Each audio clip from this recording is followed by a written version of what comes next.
আসসালামু আলাইকুম। আমরা আলোচনা করছিলাম ক্লাস 9-10 নবম দশম শ্রেণীর হায়ার ম্যাথের যে চ্যাপ্টার 14 প্রবাবিলিটি চ্যাপ্টারটি আছে সেই অধ্যায়ের এক্সারসাইজের ম্যাথগুলো নিয়ে আজকে আমরা ধারাবাহিকভাবে আলোচনা করতে যাচ্ছি 17 নং ম্যাথ নিয়ে।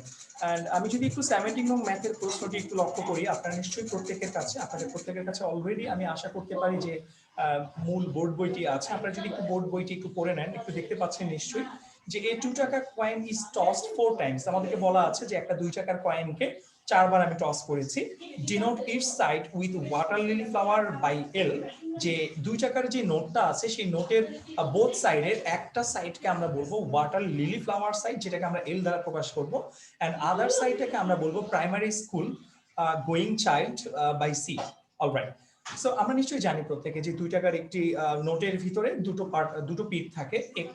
একটি পিঠকে আমরা বলবো আসলে যে পিঠের ভিতরে একটা ওয়াটার লিলি ফুল আমরা দেখবো, সেই পিঠটাকে আমরা বলবো এল দ্বারা প্রকাশ করব, এবং যে সাইডটা আমরা দেখবো যে প্রাইমারি স্কুলে যাচ্ছে চাইল্ডরা বা বাচ্চারা, সেই সাইডটাকে আমরা সি বলবো। দ্যাট মিনস 2 টাকা কয়েনের 2 টাকা, সরি কয়েন না, 2 টাকার কয়েনের যে নোটটা আছে আমার কাছে, 2 টাকার যে কয়েনটা আছে সেটাকে আমরা দুটো সাইড হিসেবে প্রকাশ করব। এক সাইডকে আমরা এল বলবো এবং আরেকটা সাইডকে আমরা সি বলবো। বেসিক্যালি আমি প্রিভিয়াস ভিডিওতে আপনাদেরকে দেখিয়েছিলাম যে এই 2 টাকার কয়েনের যে ম্যাথগুলো আছে, 2 টাকার কয়েনের যে সাইডগুলো আছে, আমরা বেসিক্যালি এর আগের ম্যাথগুলোর ভিতরে একটি সাইডকে হেড এবং একটি সাইডকে টেল হিসেবে অর্থাৎ এইচ এবং টি হিসাবে ডিনোট করেছিলাম। বাট এই ম্যাথটির ভিতরে স্পেসিফিক্যালি আমাদেরকে উল্লেখ করে দেওয়া আছে একটি সাইডকে আমার এল ধরে নিতে হবে, অ্যাজিউম করে নিতে হবে, এবং অন্য সাইডটিকে আমার সি অ্যাজিউম করে নিতে হবে। সো আমরা জাস্ট যেভাবে আমাদেরকে প্রশ্নে বলা আছে সেভাবে আমরা একটু থিঙ্ক করে নেই। অ্যান্ড দেন 1 নম্বর যে প্রশ্নটি দেওয়া আছে, if the coin is টসড twice rather than 4 times, যদি 4 বারের পরিবর্তে 2 বার কয়েনটাকে টস করা হয়, what is the probability of getting a L and that of not getting a C? অর্থাৎ যদি আমি একটা 2 টাকা কয়েনকে যদি আমি 4 বারের পরিবর্তে 2 বার টস করি, কথাটা একটু খেয়াল করব, 4 বারের পরিবর্তে যদি আমি 2 বার টস করি, so what is the probability of getting a L? একটা L পাওয়ার পসিবিলিটিস এবং C না পাওয়ার পসিবিলিটিস। আমি আবারও বলছি, এল পাওয়ার, আমরা 2 বার টস মানে হচ্ছে প্রথম পিঠে এল পাওয়ার পসিবিলিটিস এবং দ্বিতীয় পিঠে আমার সি না পাওয়ার পসিবিলিটিস টা কত হবে সেটা আমাকে ফাইন্ড আউট করতে বলেছে। অলরাইট, সো আমরা যদি একটু লক্ষ্য করি যে ম্যাথটাকে কিভাবে সলভ করতে হবে, এখানে আমরা অলরেডি জানি যে একটা কয়েনকে টস করলে হেড টেল হয়, আমরা আগের ম্যাথগুলোতে দেখেছি। বাট এখানে আমাকে বলা আছে যে 2 টাকা কয়েনটাকে 2 টাইম টস করা হয়েছে। সো এটাকে আমরা এইভাবে স্টার্ট করতে পারি, ইফ আ 2 টাকা coin is toss 2 Times, if a 2 টাকা coin is tossed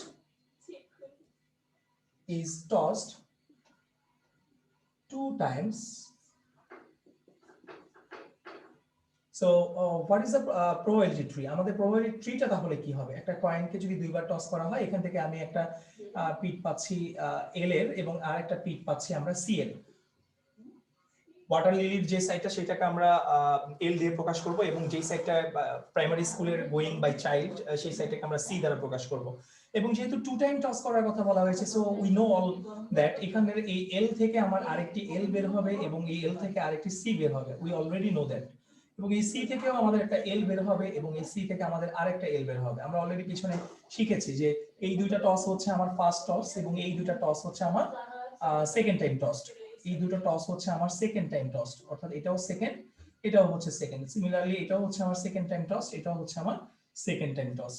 সো এখানে তাহলে আমি স্যাম্পল স্পেসটা কি পাচ্ছি, বা আমরা যে স্যাম্পল পয়েন্ট গুলো আছে সেটা কি পাচ্ছি, আমি জাস্ট ডিরেক্ট করে দিচ্ছি স্যাম্পল স্পেসটাকে। So here is our sample space. Sample স্পেসটা আমি দেখতে পাচ্ছি L L L C C L CL, sorry এটা একটু মিস্টেক হয়েছে, এটা লাস্টেটা হবে C। Alright, so LL LC CL CC, this is our sample space. So আমাদেরকে প্রশ্নে বলা হয়েছিল যে একটি এল আসার পসিবিলিটিস এবং একটি সি না আসার পসিবিলিটিসটা কত। সো এখানে দুটো রেজাল্ট হবে, একটি এল আসার পসিবিলিটিস। সো এল আসার পসিবিলিটিসটা কি? The possibilities of getting L, the probability of getting L, the probability of getting L। এখানে আমরা একটু যদি লক্ষ্য করি যে এল পাওয়ার পসিবিলিটিসটা কত, যে এখানে এলটা আসলে কয় ক্ষেত্রে আমি পাচ্ছি। আমরা যদি একটু খেয়াল করি, the probability of getting L, okay, the probability of getting L, একটি এল পাওয়ার পসিবিলিটিস, ওকে। সো একটি এল আসলে কয় জায়গায় আছে? আমি দেখতে পাচ্ছি অলরেডি একটি এল আছে আমার এই দুই জায়গায়। তার মানে হচ্ছে এখানে টোটাল স্যাম্পল পয়েন্ট ছিল আমার 4টা, যার মধ্যে একটি এল আছে দুটো পয়েন্টের ভিতরে। টোটাল পয়েন্ট হচ্ছে 4টা, যার মধ্যে একটি এল আছে দুটো পয়েন্টের মধ্যে। আমরা কিন্তু অলরেডি জানি যে প্রবাবিলিটি বের করতে গেলে আসলে কি করতে হয়। প্রবাবিলিটি বের করতে গেলে আমরা জাস্ট উপরে লিখবো যেই কটা আমার হচ্ছে কি বলে অনুকূল ফলাফল আছে সেই রেজাল্টটাকে, অর্থাৎ এখানে আমার দুটোর ভিতরে এল আছে, একটি করে এল আছে, সো উপরে আমি 2 লিখবো এবং টোটাল পয়েন্টটাকে আমি জাস্ট নিচে বসিয়ে দেব। So that means the probability of getting L হচ্ছে আমার 2/4। 2/4 মিন্স এটাকে ক্যালকুলেট করলে আমার হয়ে যাচ্ছে কিন্তু 1/2। অলরাইট, এটাকে ক্যালকুলেট করে আমি পেয়ে যাচ্ছি 1/2। এন্ড দেন তারপরে আমাদেরকে বলা হয়েছে যে একটি সি না আসার পসিবিলিটিস, একটি সি না আসার পসিবিলিটিস। একটু লক্ষ্য করবো আমরা প্রত্যেকে ভালো মতো কথাটা, যে এই ম্যাথটা বেসিক্যালি বিভিন্ন এমসিকিউ তে এসে থাকে, খুবই ইম্পর্টেন্ট একটা এমসিকিউ। আপনাদের মোস্ট অফ দ্য টাইম অর্থাৎ এই চ্যাপ্টার থেকে মিনিমাম দুটো করে এমসিকিউ ইচ এন্ড এভরি পরীক্ষায় কিন্তু থাকে। আমি আবারও বলছি, প্রবাবিলিটি অধ্যায় থেকে দুটো এমসিকিউ 100% কনফার্ম আপনাদের 25 মার্কের যে এমসিকিউ টেস্টটি হয় সেই এমসিকিউ টেস্টের ভিতরে ইচ এন্ড এভরি এক্সামের ভিতরে থাকেই। আপনারা যদি বোর্ড কোশ্চেন গুলো লক্ষ্য করেন তাহলে দেখবেন। সো এখানে বলা হয়েছে একটি সি না পাওয়ার প্রবাবিলিটিটা কত। তো যখনই এরকম না আসার প্রবাবিলিটিটা বলবে, আমরা তো বেসিক্যালি না আসার প্রবাবিলিটি বের করতে পারি না, আমরা আসলে আসার প্রবাবিলিটিটা বের করতে পারি। সো আসার প্রবাবিলিটিটাকে আমরা আগে বের করব এন্ড দেন টোটাল প্রবাবিলিটিকে আমার 1 কাউন্ট করে, টোটাল প্রবাবিলিটিকে আমার 1 কাউন্ট করে 1 থেকে ওটাকে ডিডাক্ট করে আমার না আসার প্রবাবিলিটিটাকে বের করতে হবে। সো এটাকে আমরা এইভাবে স্টার্ট করতে পারি যে the probability of getting a C, আমাদেরকে বলা হয়েছে সি না পাওয়ার প্রবাবিলিটি কত, সি না আসার প্রবাবিলিটি কত। আমরা না আসার প্রবাবিলিটি বের করতে গেলে কি করব, আগে আসার প্রবাবিলিটিকে বের করব। খুব ইম্পর্টেন্ট একটা লাইন, এই লাইনটা বেসিক্যালি আমাদের এই অধ্যায়ের এমসিকিউর ভিতরে একটা কমন কোশ্চেন। সো এই ম্যাথটা করলে কিন্তু আপনার একটা এমসিকিউ এরও সলভের কাজ করছে, খেয়াল করবো কথাটা। সো আমি দেখতে পাচ্ছি প্রথমে যে আমার এখানে একটি সি পাওয়ার প্রবাবিলিটি কত। একটি সি আছে কয় জায়গায়? একটি সি আছে আমি দেখতে পাচ্ছি দুটো জায়গাতেই আমার একটি সি আছে। সো এটাও সেম হচ্ছে আমার 2/4 হচ্ছে, 2/4 মিন্স আমি পেয়ে যাচ্ছি হাফ। এবং আমি অলরেডি আপনাদেরকে বলেছি যে যখনই আমার না আসার প্রবাবিলিটিকে বের করতে বলবে, না পাওয়ার প্রবাবিলিটিকে যখনই বের করতে বলবে, তখন আমরা মনে রাখবো যে আগে পাওয়ার প্রবাবিলিটিকে বের করে দেন টোটাল প্রবাবিলিটিটাকে 1 কাউন্ট করতে হয়, টোটাল প্রবাবিলিটিকে 1 কাউন্ট করতে হয়। সো 1 থেকে যদি আমি আসার প্রবাবিলিটিকে মাইনাস করে দেই বা ডিডাক্ট করে দেই, না আসার প্রবাবিলিটি কিন্তু আমি পেয়ে যাচ্ছি। সো ল্যাঙ্গুয়েজটা আমি আসলে এটাকে এভাবে লিখতে পারি যে নট গেটিং সি। আচ্ছা, তার মানে এটা হচ্ছে এরকম, the probability of not getting a C, আমার টোটাল প্রবাবিলিটিকে সবসময় 1 কাউন্ট করতে হয়। 1 থেকে আসার প্রবাবিলিটি হচ্ছে 1/2, যেটা মাইনাস করে দিতে হবে, মাইনাস করে দিলে আমি না পাওয়ার প্রবাবিলিটি পেয়ে যাচ্ছি হাফ। সো এটা হচ্ছে আমার একটা অ্যানসার এবং এই হাফটা হচ্ছে আমার আরেকটা অ্যানসার। সরি, এই হাফটা হচ্ছে আমার একটা অ্যানসার এবং সেই আগের হাফ হচ্ছে আমার আরেকটা অ্যানসার। আশা করছি আমরা সবাই বুঝতে পেরেছি ক নং ম্যাথটি, মানে 1 নং ম্যাথটি। সো এবার চলে যাচ্ছি আমি সেকেন্ড ম্যাথটিতে। আপনাদের প্রত্যেকের কাছে কিন্তু অলরেডি আশা করছি আমাদের বইটি আছে, মূল বইটি আছে। মূল বইটি থেকে আমরা একটু লক্ষ্য করব যে আমাদের সেকেন্ড যে ম্যাথটি আছে, সেকেন্ড ম্যাথের প্রশ্নটিতে আসলে মূলত কি বলা আছে আমরা একটু দেখে নিচ্ছি। অলরাইট, আমি দেখতে পাচ্ছি সেকেন্ড ম্যাথটিতে আমাদের বলা আছে draw the probability tree of the possible events, draw the probability tree of the possible events and write down the sample space. অর্থাৎ আমাদের প্রশ্নে বলা ছিল যে একটা 2 টাকার কয়েনকে 4 বার নিক্ষেপ করা হয়েছে, থ্রো করা হয়েছে বা টস করা হয়েছে।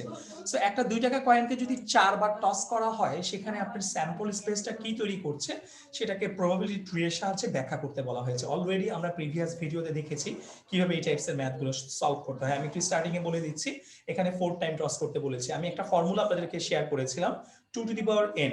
এই 2 টু দি পাওয়ার n এর ভিতরে যদি আমি n এর জায়গায় 4 বসিয়ে দিই, আমার টোটাল হচ্ছে কিন্তু 16। 2 to the power 4, 2 to the power 4 is equal to হচ্ছে 16। দ্যাট মিন্স এখানে আমার টোটাল স্যাম্পল স্পেস কয়টা আসবে, টোটাল স্যাম্পল পয়েন্ট কয়টা আসবে, স্যাম্পল পয়েন্ট আমি টোটাল পাবো কিন্তু 16টা। একটু মাথায় রাখতে হবে। অলরাইট, সো চলে যাচ্ছি আমরা আমাদের কয়েনের টসকে।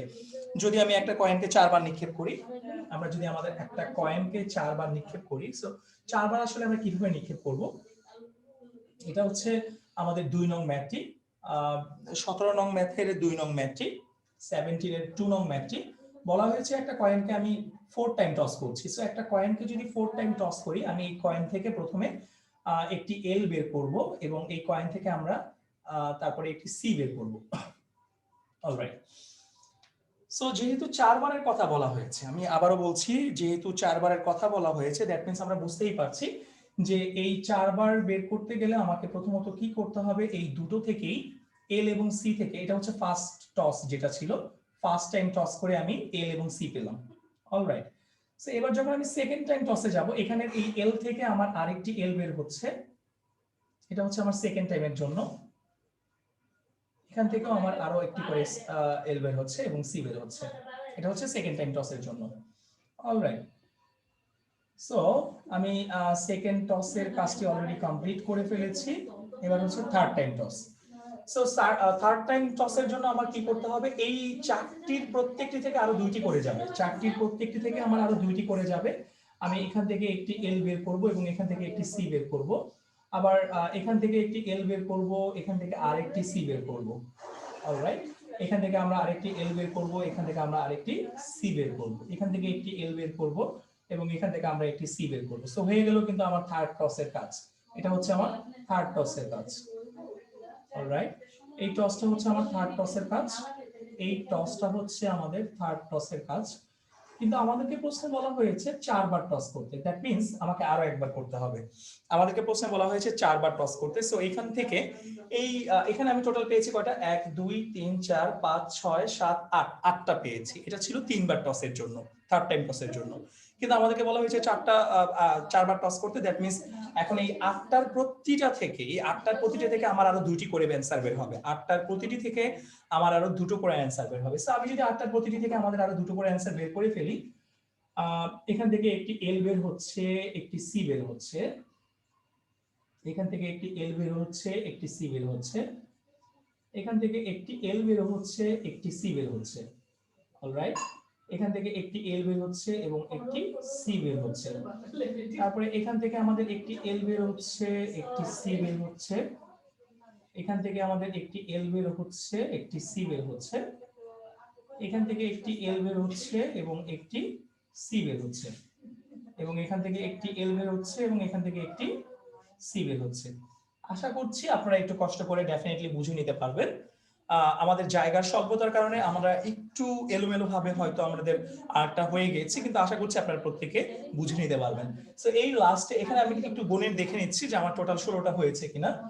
1 2 3 4 5 6 7 8 9 10 11 12 13 14 15 16। হ্যাঁ, that means we are absolutely right, আমরা ঠিক ওয়েতে আগাচ্ছি।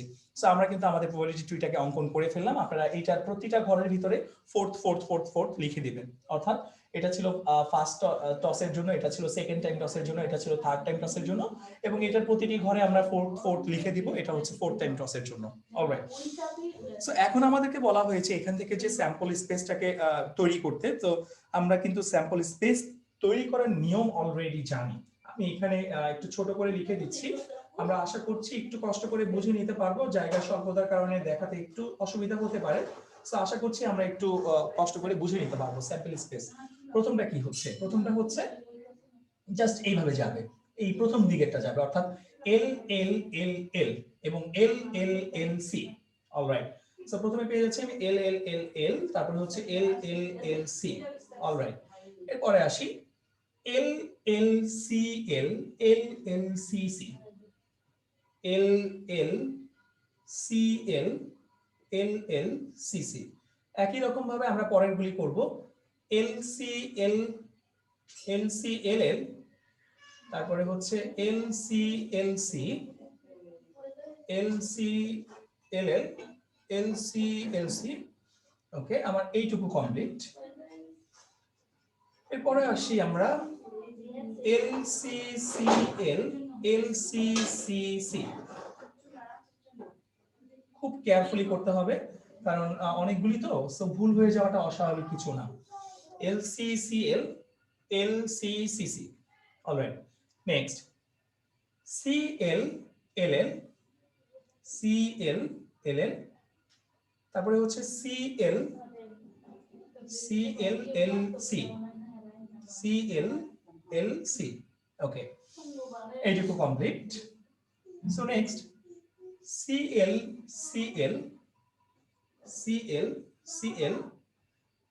এরপর হচ্ছে CLCC খুব কেয়ারফুলি করতে হবে, আমি অলরেডি এইটুকু কমপ্লিট করে ফেলেছি। অলরাইট, এরপরে হচ্ছে CCLL তারপরে হচ্ছে CCLC অলরাইট। নেক্সট অলরেডি আমার এইটুকু কমপ্লিটেড। CCCL তারপরে দেখতে পাচ্ছি আমরা CCCC, আমি একটু গ্যাপ দিয়ে এখানে লিখছি CCCC alright. So I think we already finished. আমাদেরকে একটু গণনা করে দেখে নিতে হবে যে আমাদের এখানে ইন টোটাল 16টা হয়েছে কিনা। স্যাম্পল স্পেসটাকে আমরা জানি এস দ্বারা প্রকাশ করা হয়, সো এস ইকুয়াল টু আপনারা জাস্ট বসিয়ে দিবেন। একটু গণনা করে দেখে নিচ্ছি 1 2 3 4 5 6 7 8 9 10 11 12 13 14 15 16। হ্যাঁ, অ্যাবসলিউটলি রাইট। তার মানে খুব কেয়ারফুলি এটাকে আপনাদের করতে হবে, এটা কিন্তু ভুল হয়ে যাওয়ার খুবই চান্সেস আছে, কারণ অনেক বড় একটা স্যাম্পল স্পেস, টোটাল 16টা। সো খুব কেয়ারফুলি ঠান্ডা মাথায় এই ম্যাথটিকে আমাদের সলভ করার চেষ্টা করতে হবে। সো আই থিংক আমাদের অলরেডি 17 এর 2 নং ম্যাথটি কিন্তু অলরেডি ডান। আশা করছি আমরা প্রত্যেকে বুঝতে পেরেছি।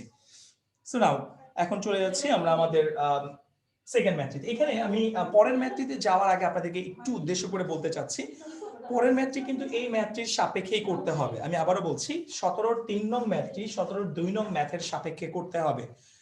সো আমরা একটু দেখে নিচ্ছি। ফার্স্ট টাইম যখন আমি টস করেছিলাম তখন আমার স্যাম্পল পয়েন্ট ছিল কিন্তু দুটো। ফার্স্ট টাইম টসের জন্য কিন্তু আমরা স্যাম্পল পয়েন্ট পেয়েছিলাম দুটো। সেকেন্ড টাইম টসের জন্য আমি স্যাম্পল পয়েন্ট পেয়েছিলাম 4টি। থার্ড টাইম টসের জন্য আমি স্যাম্পল পয়েন্ট পেয়েছিলাম 8টি। ফোর্থ টাইম টসের জন্য আমি স্যাম্পল স্পেস পেয়েছিলাম, স্যাম্পল পয়েন্ট পেয়েছিলাম 16টি। একটু লক্ষ্য করব আমরা একটু নোট ডাউন করে রাখি। ফার্স্ট টাইম টসের জন্য আমার স্যাম্পল পয়েন্ট ছিল 2টি। সেকেন্ড টাইম টসের জন্য আমার স্যাম্পল পয়েন্ট ছিল 4টি। থার্ড টাইম টসের জন্য আমার স্যাম্পল পয়েন্ট ছিল 8টি এবং ফোর্থ টাইম টসের জন্য আমার স্যাম্পল পয়েন্ট ছিল কিন্তু 16টি। আমরা জাস্ট একটু নোট ডাউন করে রাখছি, পরের ম্যাথটির জন্য আমার এই জিনিসটি দরকার হবে। আমি আরো একবার রিপিট করছি, ফার্স্ট টাইম টসের জন্য স্যাম্পল পয়েন্ট 2টি, সেকেন্ড টাইম টসের জন্য স্যাম্পল পয়েন্ট 4টি, থার্ড টাইম টসের জন্য স্যাম্পল পয়েন্ট 8টি, ফোর্থ টাইম টসের জন্য স্যাম্পল পয়েন্ট 16টি। একটু আমরা মনে রাখার চেষ্টা করব, কারণ পরের ম্যাথটিতে আমার এই জিনিসটি কিন্তু ডেফিনেটলি লাগবে। সো এখন চলে যাচ্ছি আমরা আমাদের সর্বশেষ ম্যাথটি, অর্থাৎ থার্ড নং যে ম্যাথটি আছে, 17 এর 3 নং যে ম্যাথটি আছে, 17 এর 3 যে ম্যাথটি আছে, 17 এর 3 নং ম্যাথটিতে আমরা চলে যাচ্ছি। অলরাইট, আমরা নিশ্চয়ই প্রত্যেকে আমাদের কাছে অলরেডি বই আছে এবং বইতে দেখতে পাচ্ছি বলা হয়েছে show that if the coin was টসড n time, যদি n টাইম কয়েনটাকে টস করা হয়, the total number of possible events is 2n। আমি যদি n সংখ্যকবার একটা কয়েনকে টস করি তাহলে আমার পসিবল আউটকাম গুলো আসবে 2n আকারে। আচ্ছা, when আমরা একবার টস করেছিলাম, কয়েনটাকে যদি একবার টস করা হয় আমরা টোটাল স্যাম্পল পয়েন্ট কয়টা পেয়েছিলাম? 2টা পেয়েছিলাম। আমরা একটু লক্ষ্য করব যে when the coin is tossed one times, when the coin tossed one time, sample point কয়টা ছিল? 2টা ছিল, যেটাকে আমি লিখতে পারি 2^1 আকারে। অলরাইট, এবার আসি when the coin tossed 2 times, যখন কয়েনটাকে দুইবার টস করা হয়েছিল আমার স্যাম্পল পয়েন্ট ছিল কয়টা? স্যাম্পল পয়েন্ট ছিল কিন্তু আমার 4টা। এই যে এটা ছিল ফার্স্ট টসের জন্য, এটা ছিল সেকেন্ড টসের জন্য, 4টা। 4 কে আমি লিখতে পারি 2 square. when the coin tossed 3 times, যখন কয়েনটাকে 3বার টস করা হলো আমাদের স্যাম্পল পয়েন্টটা আমরা তখন কয়বার পেয়েছি? স্যাম্পল পয়েন্টটা কিন্তু আমি পেয়েছি 8 বার। এই যে 8 টাইমস, 8 কে আমি লিখতে পারি 2 কিউব। আই থিংক আমাদের আর না দেখালেও চলবে, চাইলে দেখিয়ে দিতে পারি আমি। when the coin is tossed 4 times, sample points, আমাদের স্যাম্পল পয়েন্টস কয়টা হচ্ছে তখন? 16টা হচ্ছে, যেটা হচ্ছে 2^4। একটু লক্ষ্য করব আমরা, ভালো মতো একটু লক্ষ্য করার চেষ্টা করব। যখন এখানে একবার টস করা হয়েছে, when the coin tossed one time, তখন 2 এর পাওয়ার এখানে 1 ছিল। যখন দুইবার টস করা হয়েছে 2 এর পাওয়ারটা 2 ছিল। যখন তিনবার টস করা হয়েছে 2 এর পাওয়ারটা 3 ছিল। যখন চারবার টস করা হয়েছে 2 এর পাওয়ারটা 4 ছিল। সো এখন যদি আপনাকে কেউ প্রশ্ন করে যে x টাইম টস করলে তার স্যাম্পল পয়েন্ট কয়টা হবে, আপনি এক বাক্যে বলে দিতে পারবেন 2 to the power x। Similarly আমাকে প্রশ্নে বলা আছে n টাইম যদি টস করা হয়, when the coin tossed, এই 4 এর পরিবর্তে আমি জাস্ট বলা হয়েছে n times. So n times toss করলে স্যাম্পল পয়েন্ট আমি কয়টা পাচ্ছি? স্যাম্পল পয়েন্টস পাচ্ছি আমি 2 to the power n। Sample points আমি কয়টা পাচ্ছি? স্যাম্পল পয়েন্ট পাচ্ছি 2 to the power n। And এইটাই কিন্তু আমাকে আসলে এই প্রশ্নটার ভিতরে প্রুফ করতে বলেছে, আমরা যে ফর্মুলাটা জানি। সো আশা করছি আমরা ম্যাথটি ভালোমতো বুঝতে পেরেছি। পরবর্তী ক্রিয়েটিভ কোশ্চেন দেখার আমন্ত্রণ জানিয়ে এই ম্যাথটি আমরা এখানে শেষ করছি।